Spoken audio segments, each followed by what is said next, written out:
સહજાનંદ સ્વામી મહારાજની જય. હરિપ્રસાદ સ્વામી મહારાજની જય. આત્મીય સમાજની જય જય જય. દાસના દાસ થવાની જય જય જય.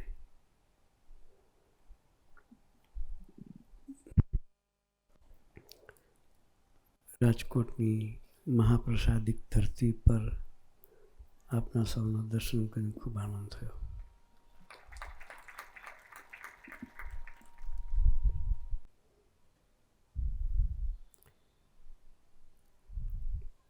મહાપ્રસાદિક ધરતી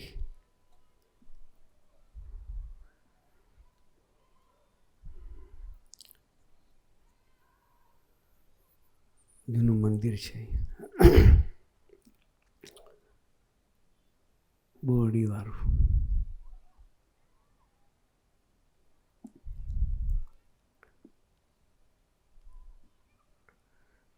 ગોપાળાનંદ સ્વામી ત્યાં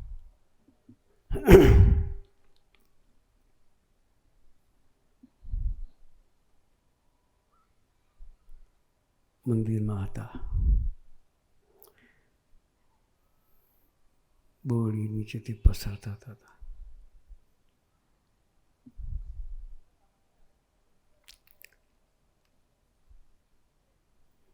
ઉપર ભાગ બાંધે,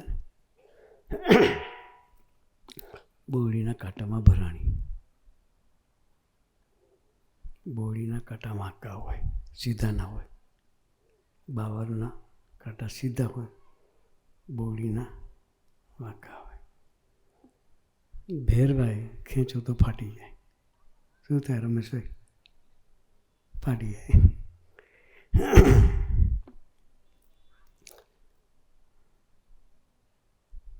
ભાગ ઉપર રહી ગઈ.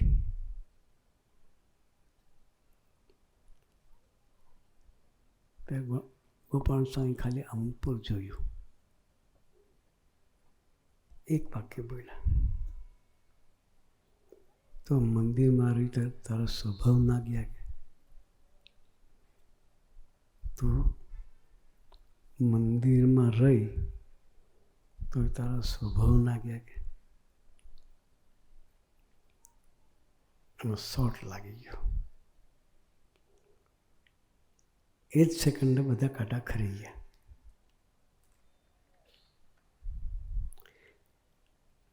બોરડીની તાકાત નહોતી. બોરડીની તાકાત નહોતી કે એના કાંટાને ખેરવી શકે. પણ ગોપાલ સ્વામીનું સામર્થ્ય એવું હતું. ગોપાલ સ્વામીનું સામર્થ્ય હતું. એના સંકલ્પે કાંટા ખરી ગયા. એવા પુરુષનો યોગ હોય તો અંદર ઘણા કાંટા છે આપણા. એટલા અનંત કાંટાઓ સાથે આપણે ભરેલા છીએ. એને ખેરવા હોય તો એવા પુરુષની દ્રષ્ટિ જોઈએ.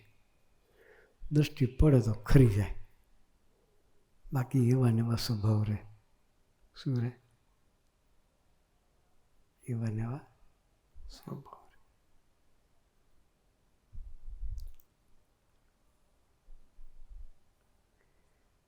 એ પ્રસાદીની ધરતી.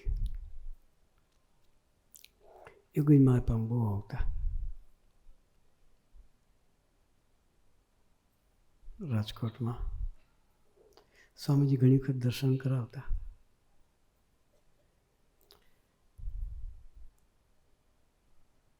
એ વખતે સત્સંગ હતો, માન્ય ધાન્ય હતો. કેવો હતો? સાચવવા પડે. શું કરવું પડે? કારણ કે 9 વડીલો હતા.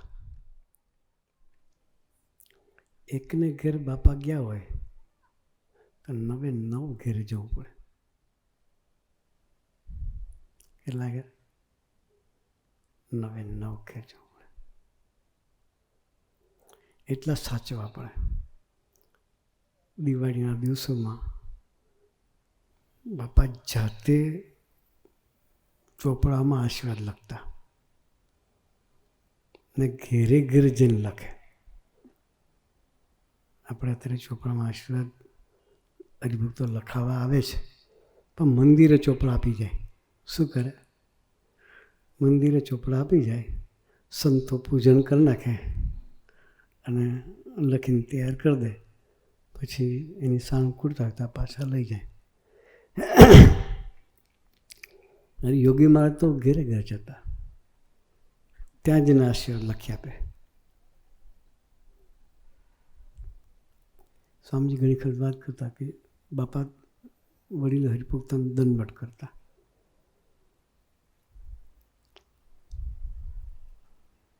એટલે પેલો કે મને એક મારી 2 દંડવટ કર્યા છે, તો પેલો કે મને આજે 4 કર્યા. કે એનો કેફ હોય કેવો હોય?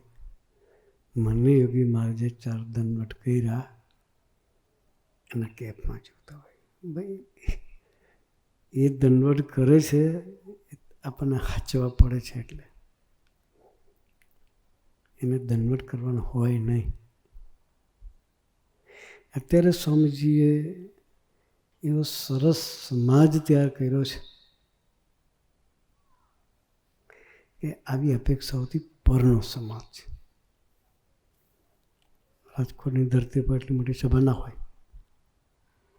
એ સ્વામીજીની તપશ્ચર્યાનું ફળ છે. સ્વામીજી પોતે ડાઉન ટુ અર્થ થઈને સેવા ભક્તિ કરી છે.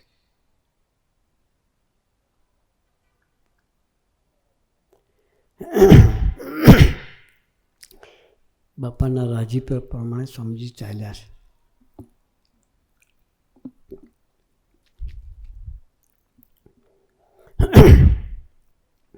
યોગીજ મહારાજનો સંકલ્પ હતો 51 સાધુ બનાવવાનો.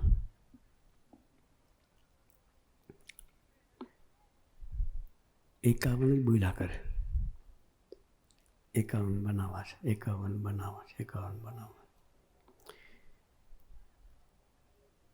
એના માટે ખૂબ દાખલો કરેલો બાપાએ.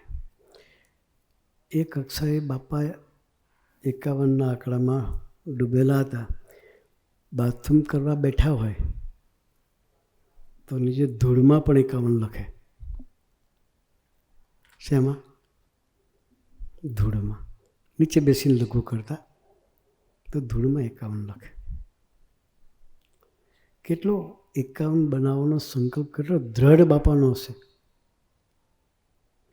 આવો સરસનો સંકલ્પ હોય. બાપા દરેકની દાઢીમાં હાથ ઘાલતા, ભાઈ તમે થાવ, તમે થાવ, તમે થાવ. એ વખતે આવી દર્શન થતું હોય ને કોઈ સામેથી કહે કે બાપા અમારે થવું છે, તો કેટલો રાજીપો બતાવે.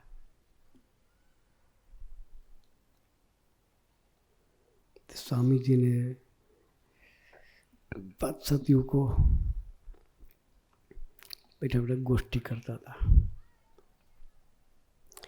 બાપાના દર્શન કરવા ગયા. તેમાં એક યુવકે કહ્યું કે બાપા તમે તમારો સંકલ્પ છે 51 યોગેશ્વરો દીક્ષા આપવાનો, પણ કે અમારી એક શરત છે, અમે બધા છોકરાઓ તૈયાર છીએ સાધુ થવા માટે. એક શરત છે કે તમે 25 વર્ષ દેહ વધારે રાખો તો થઈએ.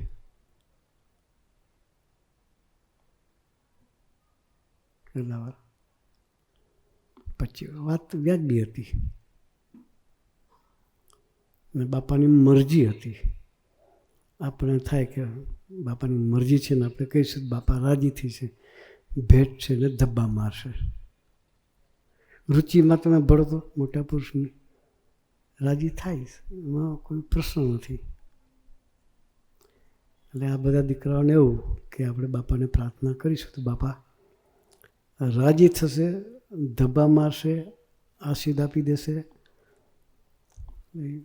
પ્રાર્થના કરી બધાએ. ત્યારે બાપાએ કહ્યું, સાંભળો સાંભળો સાંભળો, મારી એક વાત સાંભળો. 25 વર્ષ વધારે રહેવાની શરત મૂકી એટલે બાપાએ વાત કરી. પછી બાપાએ પોતાના જીવનનું દર્શન કરાવ્યું.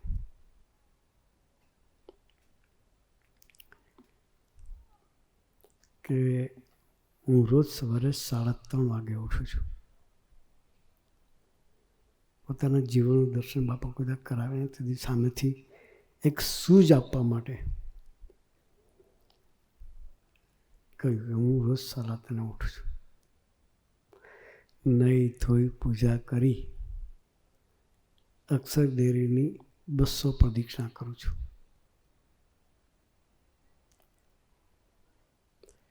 બસો પ્રદક્ષિણા કરી અને મજૂરો માટે રોટલા ઘડું છું. બાપા પોતાના શેડ્યુલ કેવું સવારથી ચાલુ કરે છે, રાતે સૂતા સુધીનું આખું દર્શન કરાવે. મજૂરો માટે રોટલા ઘડું. 6 વાગે એટલે ઠાકોરજી જગાડવા જવું. કઈ ડ્યુટી આમાંથી બાકી રહેશે તમે જોજો. મંદિરમાં જેટલી ડ્યુટી હોય બધી યોગીમાં પોતે કરતા હતા. 6 વાગે ઠાકોરજી જગાડવા જવું. અમે પૂજારી હોય ને ઠાકોરજી જગાડવાના હોય તો અમારી બીજી કોઈ ડ્યુટી હોય નહીં. એકલા ઠાકોરજીની ડ્યુટી હોય. પછી રહોડામાં અમારે જોવાનું ના હોય. એ વાસણની ચોકડીમાં શું થાય છે એ અમારે જોવાનું હોય નહીં. બાપા કે હું 6 વાગે ઠાકોરજી જગાડું. ઠાકોરજીને જગાડીને આરતી કરી અને પછી હરિભક્તોને નાસ્તો કરાવું. બધાને નાસ્તો થઈ જાય પછી વાસણ ઘસી નાખું.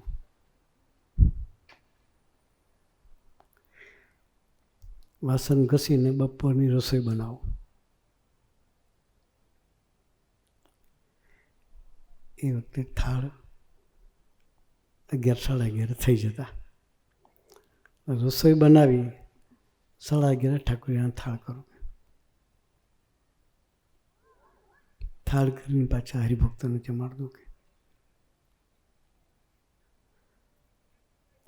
રાજકોટમાં 2 મેલ આવે. એક સોમનાથ બાજુ આવે, બીજો અમદાવાદ બાજુ. 2 ક્રોસિંગ બપોર 1:30 વાગે ગોંડલ સ્ટેશને થાય. એ બધાની આવવાની રાહ જોઉં. કે બધાને જમાડું. જમાડ્યા પછી કંઈ વૈધું હોય તો જમું. આટલી સેવા કરીને ખાવાનું મન થાય કે ના થાય. વૈધું હોય તો જમું, બાકી જમવું નહીં. ડાયરેક્ટલી પી લઉં. કે પછી પાછા બધાના જમવાનું પતી પછી પાછા વાસણ ઘસી નાખું બપોરના. પછી સાંજે પાછી 3:30 વાગે ઠાકોરજીને જગાડું. અડધો કલાક ભગવાન આગળ બેસીને ભજન કરું. એ પતે પછી સાંજની રસોઈ બનાવું.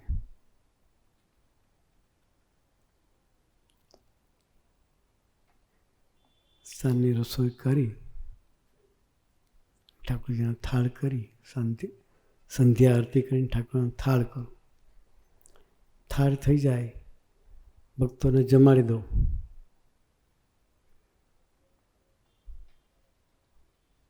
બધા જમી રહે પછી રાતની સભા કરું. સભા પછી ચેષ્ટા ને બધું કરું. પછી નિત્ય વિધિ પરવારી રાતે 1:30 વાગે સુવા જાઉં. આરામ કેટલો?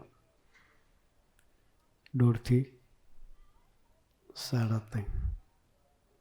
24 કલાકમાંથી 2 કલાકનો આરામ.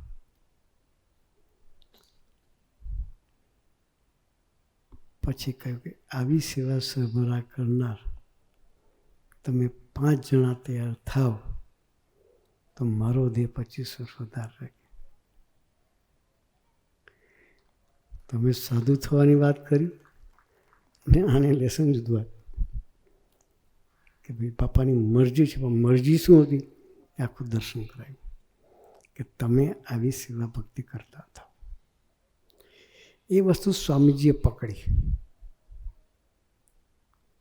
બાપાના જીવનમાંથી એ વસ્તુ સ્વામીજીએ પકડી અને સારધાર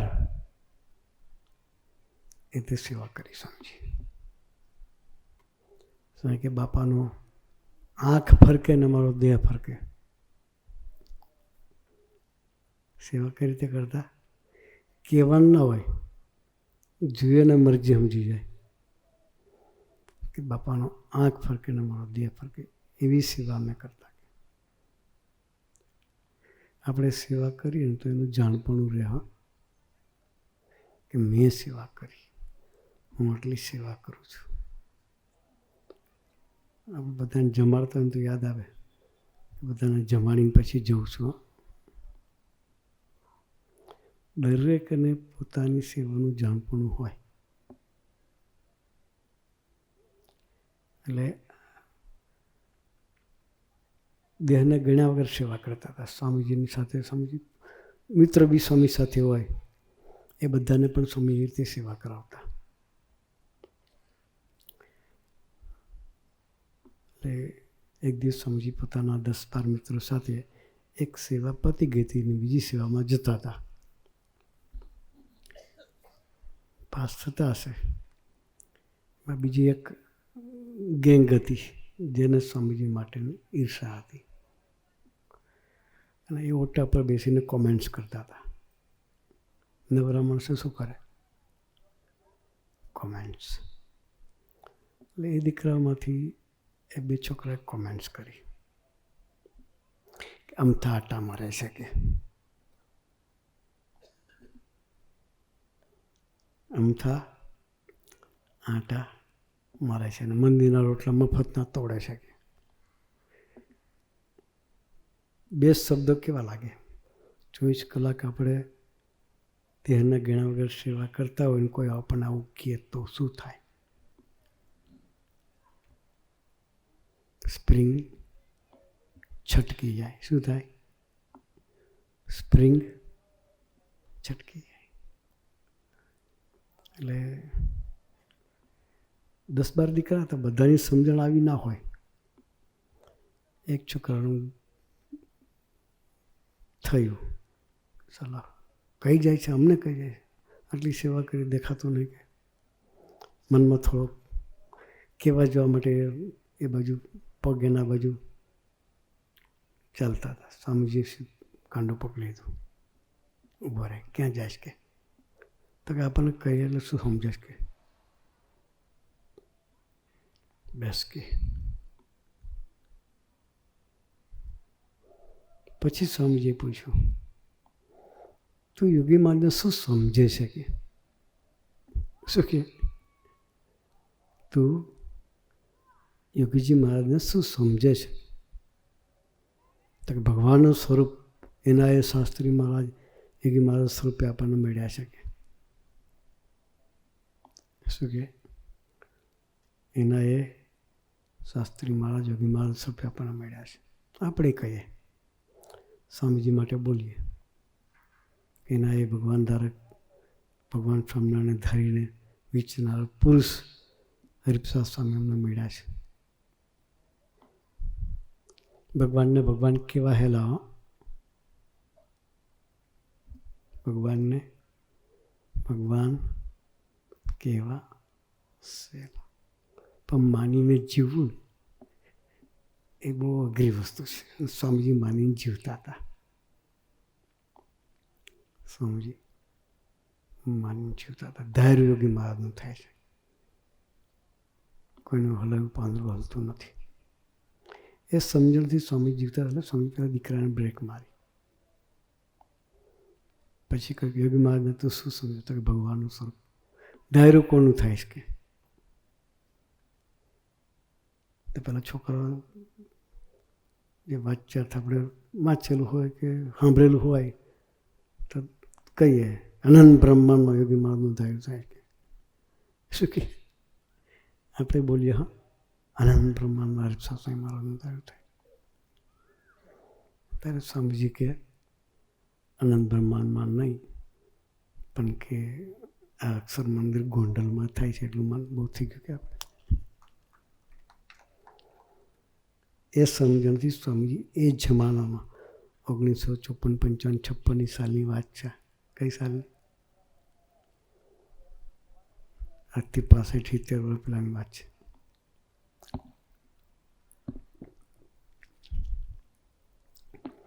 આવી સમજણથી સ્વામીજી ઉતા હતા.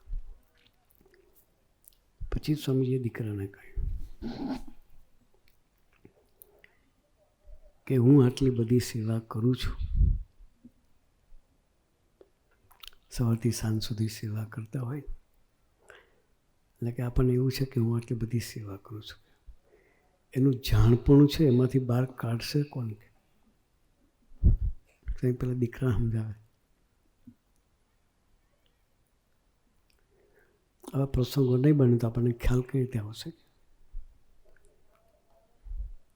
એમાંથી બહાર કાઢવા માટે યુગમાને પ્રસંગ ઊભો કર્યો છે.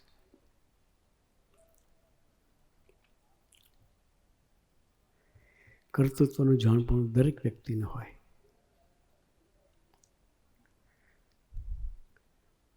એમાંથી બહાર નીકળવું છે. નિમિત્ત થઈને સેવા ભક્તિ કરવી છે. કરીએ છીએ બધા જ, અમે કરીએ, સંતો કરીએ છીએ, આપણે બધા કરીએ છીએ. પણ કરનાર કરાવનાર તું છું. કોણ છે? સ્વામીજીના સંકલ્પે આપણે બોલી શકીએ છીએ, આપણે ચાલી શકીએ છીએ, આપણે ખાઈ શકીએ છીએ, આપણે જોઈ શકીએ છીએ, આપણે વિચારી શકીએ છીએ. જે કંઈક કરી શકીએ છીએ એના સંકલ્પે કરી શકીએ છીએ. આપણાથી સૂકો પાપડ પણ ભાંગી શકાય એવું નથી. સ્વામીજીએ એકવાર એક હરિભગતને કહ્યું હતું, એમને માથાનો વાળ પકડીને કે તારા માથામાં ધોરો વાળ છે, એ વાળને ધોરો થવો હોય ને તો સાધુ હરિપ્રસાદને પૂછવું પડે કે શું કહ્યું? તારા માથામાં જે વાળ છે એને ધોરો થવો હોય તો પણ સાધુ હરિપ્રસાદને પૂછવું પડે. એ બધા ધોરો ના થઈ શકે. તો વાળ ધોરો થવા માટે એને પૂછવું પડે તો બાકીનું. સ્વામીજી આવી સમજણથી એ જમાનામાં જીવતા હતા. એટલે આપણે બધાએ એવી એક સમજણથી સત્સંગ કરવો છે. એમના દીકરા છે. દરેક બાપને એક ઉમંગ હોય કે મારો દીકરો મારા કરતાં સવાયો થવો જોઈએ. કેટલો સવાયો થવો જોઈએ. તો આપણા બાપને સંકલ્પ ના ઉઠે. આપણે એમના દીકરા છીએ, આપણને પોતાના માયના છે, તો એને આપણા માટે સંકલ્પ હોય જ કે મારા દીકરા પણ મારાથી સવાયા થવા જોઈએ. તો આપણે એમના મિશનને સમજીને એની જે આપણી પાસેની અપેક્ષા છે મધ્ય 28, 41 સેવા ભક્તિ કરતા કરવાની,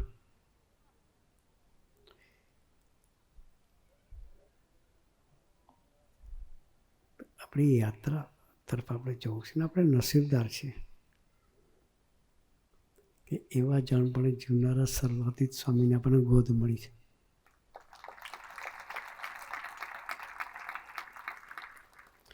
સ્વામીજીએ ગોષ્ઠીમાં મેં કચ્છવાળા ભક્તોને સંભળાવી હતી ક્લિપ. કચ્છ ગયા હતા ત્યારે સ્વામી કે એની 1 સેકન્ડ પૂરતી બી અહંકારનું પોષણ થતું નથી. સ્વામીજી શું બોલેલા? એના જીવનમાં 1 સેકન્ડ પૂરતું બી અહંકારનું પોષણ નથી થવા દેતો સાધુ.